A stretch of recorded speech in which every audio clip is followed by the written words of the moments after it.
عمران خان صاحب کو، حالانکہ ان کی طرف سے یہ بتایا گیا تھا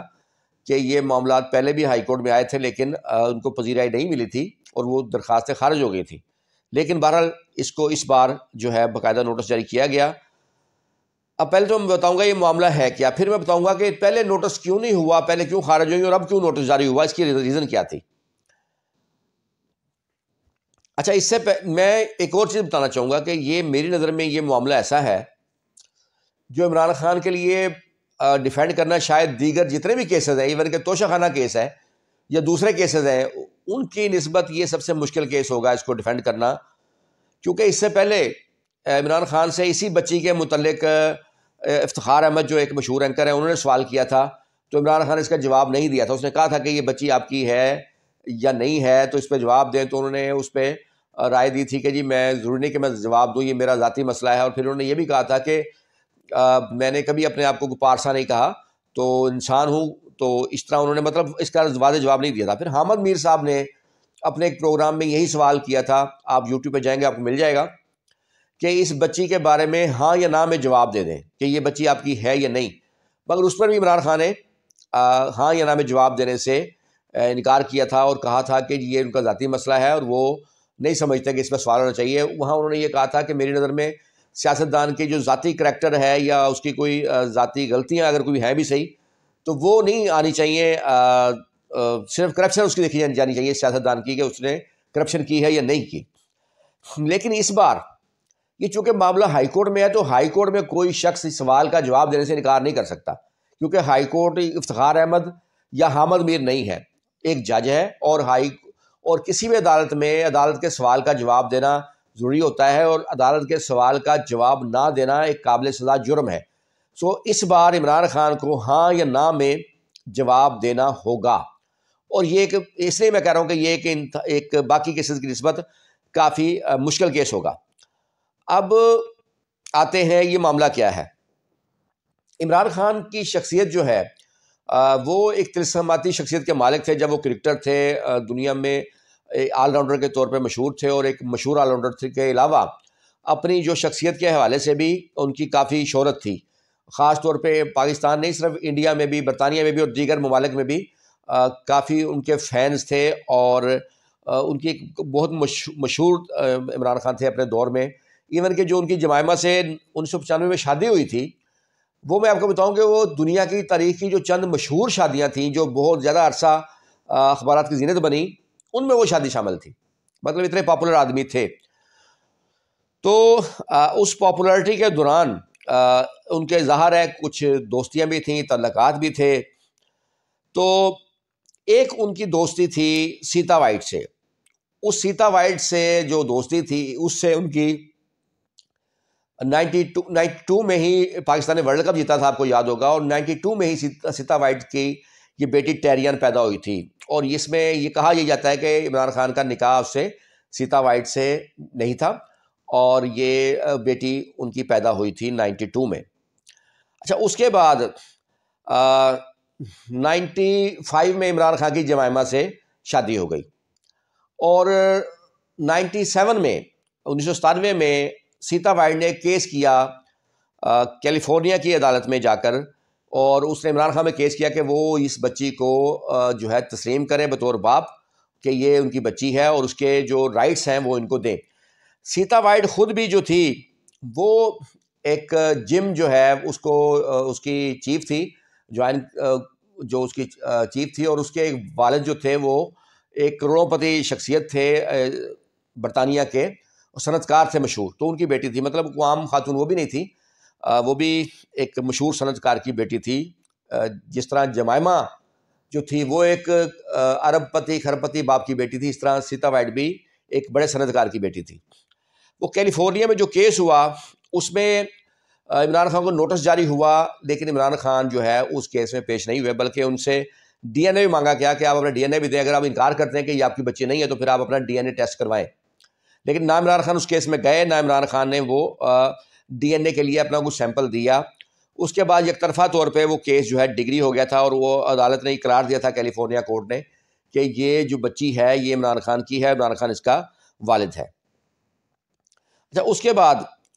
یہ ہوا کہ وہ خیر وہ اپنے طور پہ اس کا جو موقف تھا سیتا وائٹ کا، وہ یہ کہتی تھی کہ جب یہ بچی پیدا ہوئی تو عمران خان اس وقت غصے میں آ گئے تھے، جو اس نے موقف عدالت میں لیا تھا، صحیح تھا غلط تھا وہ خدا جانے،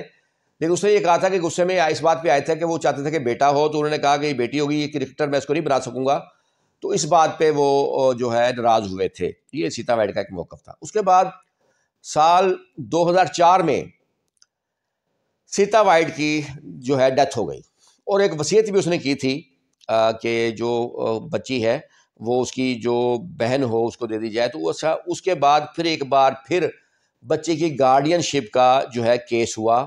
اسی ٹیرین جو وائٹ تھی اس کی گارڈین شپ کا، اس میں پھر عمران خان کو نوٹس ہوا، تو عمران خان سر نے اس میں پھر بھی ایک بیان حلفی دیا بنا کے، اس میں انہوں نے بھیجا کہ وہ اس کی گارڈین شپ نہیں لے سکتے بچے کی، لہٰذا یہ گارڈین جو ہے اس کی خالہ کو بنا دیا جائے، تو اس میں پھر ایک ایفیڈیوٹ انہوں نے دیا۔ اچھا، اس طرح اب دوسری طرف یہ ہوا کہ اس بچی کے جو تھے جمائمہ اور اس کے بچے، ان کو بھی پتہ تھا کہ یہ مبینہ طور پر عمران خان کی بیٹی ہے، تو وہ ان کی اس سے دوستی ہو گئی، اور جمائمہ نے بھی پھر اس کو بیٹی کی طرح پالا جیسے اپنے بیٹوں کو پال رہی تھی۔ تو کئی تصاویر ایسی ہیں جس میں یہ سارے اکٹھے ہیں، جمائمہ ہے، اس کے بیٹے ہیں، اور یہ لڑکی جو ٹیرین وائٹ ہے یہ بھی ان کے ساتھ ہے۔ تو یہ تو ہے کہانی اس کیس کی۔ اچھا، اب پہلے یہ کیس جو تھا یہ کیوں عدالتوں نے جو پہلے کیوں افتخار چودھری صاحب تھے انہوں نے ان کے بیٹے نے بھی عمران خان کے خلاف درخواست دی تھی اسلام آباد ہائی کورٹ میں بھی، تو یہ ڈسمس ہوا، اس لیے ہوا تھا کہ اس میں یہ قرار دیا گیا تھا کہ یہ جو اگر کوئی وقوع ہوا بھی ہے واقعہ تو یہ پاکستان میں نہیں ہوا، وہ برطانیہ کی تھی، اس کے بعد کیس اس نے کیلیفورنیا کیا، لہٰذا پاکستان کے عدالت کو اختیار نہیں حاصل نہیں ہے۔ لیکن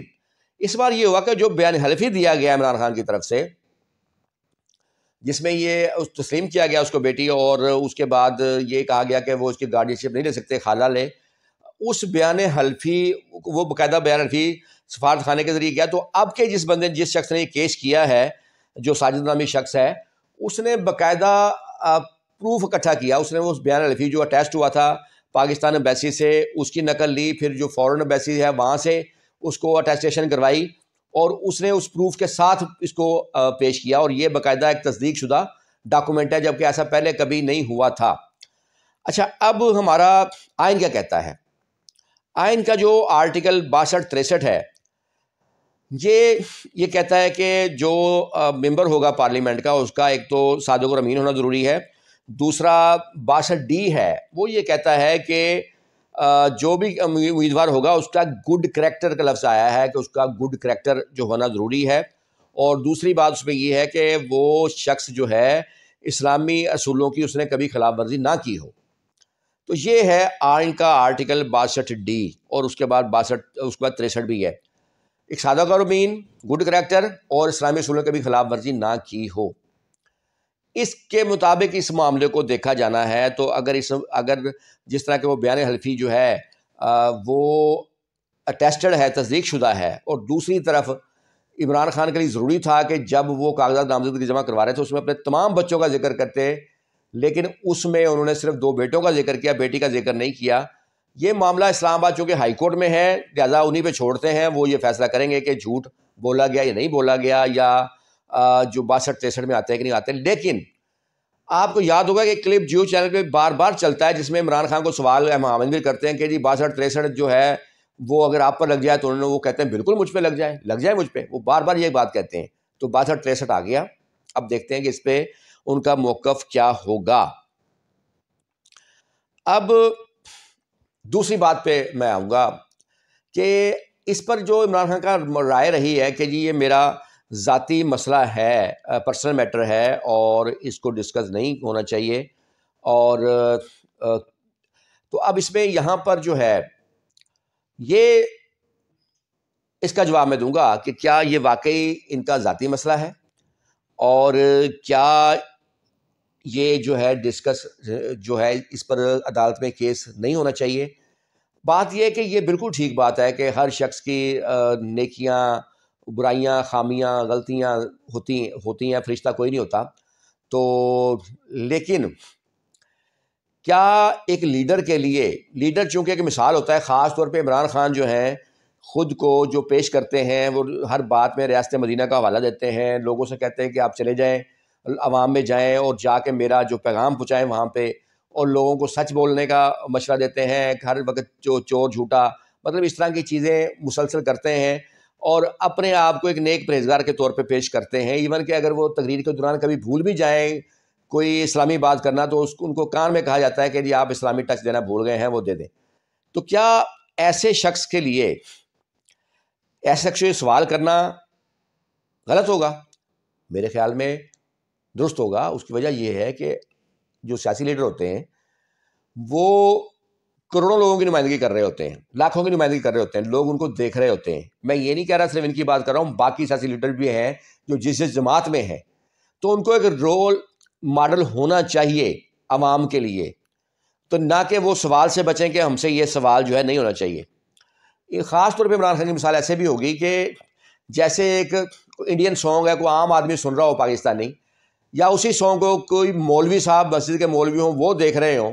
تو دونوں میں یقیناً فرق ہوگا۔ یہ اپنے آپ کو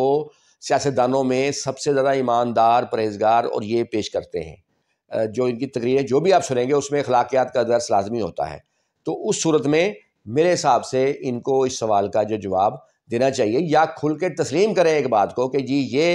یہ وہ ان کی بیٹی ہے اور یہ تسلیم کرتے ہیں وہ ان کی غلطی تھی، تو اس کو تسلیم کرنے میں کوئی آر نہیں پھر ہونا چاہیے۔